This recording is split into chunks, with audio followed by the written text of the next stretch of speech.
પફપૂરી બનાવવા માટે મેંદો લેવાનો અને 1 કપ મેંદો, એમાં જીરું મીઠું નાખવાનું અને 2 ચમચી તેલનું મોયણ અને 2 ચમચી ઘીનું મોયણ નાખવાનું. 1 કપ મેંદો લીધો છે, તેમાં જીરું અને મીઠું, 2 ચમચી ઘી અને 2 ચમચી તેલ નાખીને લોટ બાંધ્યો છે. અને આવી રીતે પૂરી બનાવી અને ઘી લેવાનું, ઘીની અંદર મેંદો નાખવાનો અને આ રીતે સાટો બનાવવાનો. પછી આ રીતે લગાડવાનું, સરસ રીતે આખી પૂરીમાં લગાવી દેવાનું.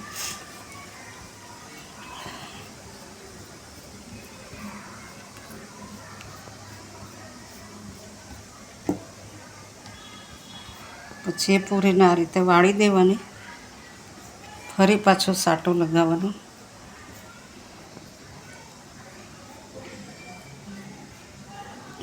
ફરી પછી આમ વાળી દેવાની અને એને હળવે હાથે વણી લેવાની.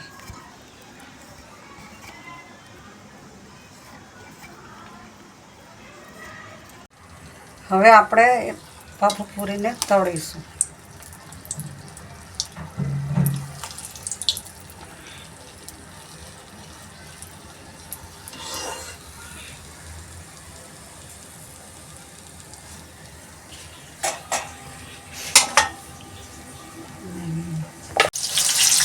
આ રીતે મરચાં તળી લેવું.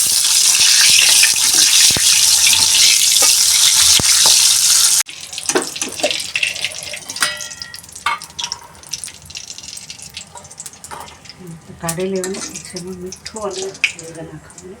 તરત જ તળીને તરત જ મીઠું અને હિંગ નાખી દેવાનું.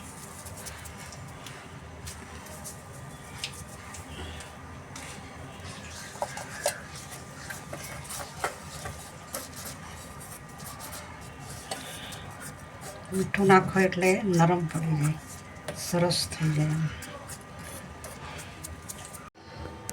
આપણી પફપૂરી તૈયાર છે. આ રીતે એના પડ બને.